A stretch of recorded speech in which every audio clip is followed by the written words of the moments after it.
In Myanmar, at least 23 Kachin rebels have died during fighting with government forces. Now, a Kachin spokesman says the army attacked one of its training bases near the city of Liza, that's close to the Chinese border. 15 others were wounded in the attack. Now, the Kachin are one of Myanmar's 8 major ethnic groups. They live predominantly in the hills of the north, near Myanmar's border with China.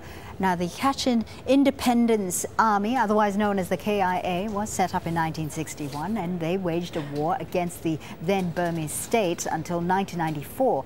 Now, initially, the KIA demanded outright independence, but now it's seeking autonomy within a federal Myanmar. Well, since fighting erupted in 2011, thousands have died and more than 100,000 civilians have been displaced. Well, Matthew Bugher is a global justice fellow at the Harvard Law School and recently published a report on war crimes in Myanmar.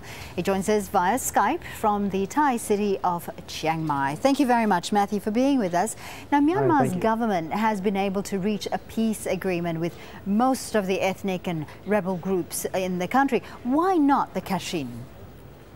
Well, obviously there's big stakes in Kachin State in terms of economic resources, but there's also political demands that are at play. And we don't have all the facts from what happened yesterday, but if it was really an unprovoked attack on a rebel training site very close to the Kachin headquarters, that's really worrisome. And as a human rights advocate, that's worrisome because of the potential impact on the civilian populations in the region. Just take us through the current scenario now between the Kachin and the current military government. Explain to us, why would there be a target?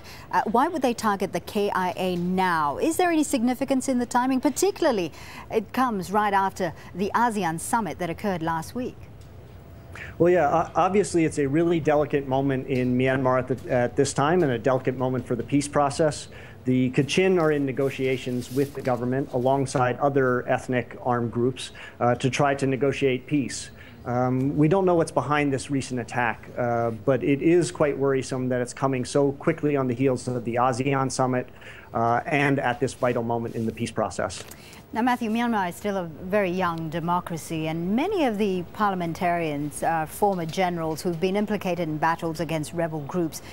Do you think they will ever be held responsible for their actions as generals? So my colleagues and I have just released findings from an investigation into an offensive, a past military offensive in the eastern part of the country. And 3 of the senior commanders that we implicate are currently in very prominent positions in the government and in the military. One of them is the Home Affairs Minister. We know that it's a difficult time, and Myanmar faces difficult and profound decisions right now, but we think that there needs to be discussion about accountability, both for past violations and for ongoing human rights abuses. Matthew, thank you for joining us. Matthew Bugher there, a Global Justice Fellow at the Harvard Law School.